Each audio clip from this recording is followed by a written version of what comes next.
Unang pa to day karon na lang best. Oh, maura ni ang sa expenses lang po ha. So mao na ning total.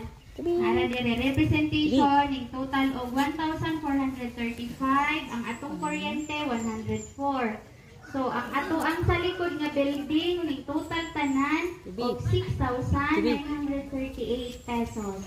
Nga katong pascal doong 150. Unya, susyo dito sa parokya sa Gada Pamilya.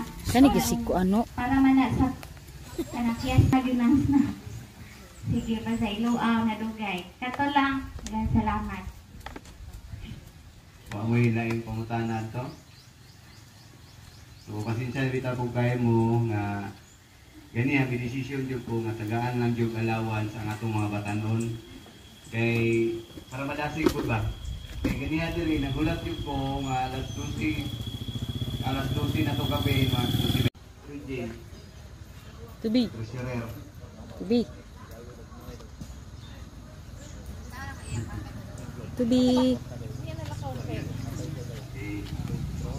Sa inyo ay salamat kayo yan salamat kayo juga po sa Tubi.